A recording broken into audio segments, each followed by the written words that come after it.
Hello, my friends. Tactical in prepping. Can you be too tactical? I think so. When you're too tactical, you are unnecessarily bringing attention to yourself, especially if you're in a suburban or urban areas. But even in rural areas, if you go too far, you're going to look paramilitary, maybe look like some kind of special operations group with the police. And some people just don't, have comfort in that, and they may not even trust you. A lot of tactical gear in general is more costly than the same type of items that you can get that can do the same functions, but they can be had for a lot less. They're just non-tactical versions. The next item would be that not all applications needs a camo or an OD olive drab or some kind of cloudy brown. These very military type colors or paramilitary colors. Sometimes you need a brighter color, just not only for safety, but maybe to identify gear if you dropped it in the woods. Maybe to, if you lost something, then you can backtrack and go, okay, I found this item, versus if it was a black lanyard than an orange lanyard, you may not have any luck at all of finding that thing in the woods. The next item would be to, it could be a fad. There's a lot of things that are fads that are like military in nature, camouflage underwear.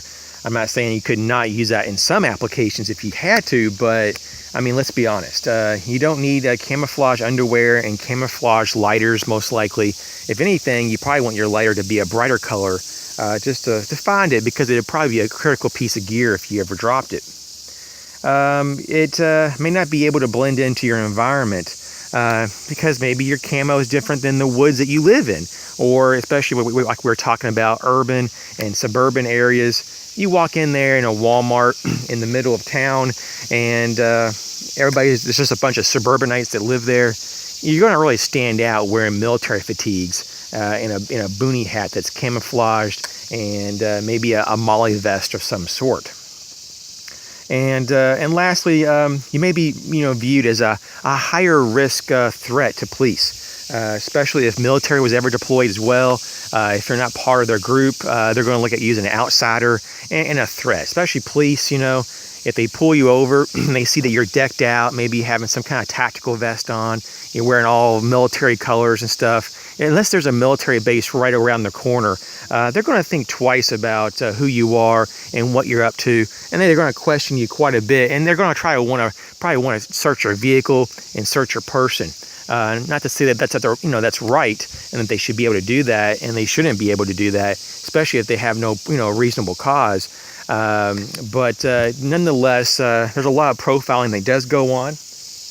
Sometimes it's for the better, sometimes it's for the worse, and I just want you guys to be aware of these types of profiling.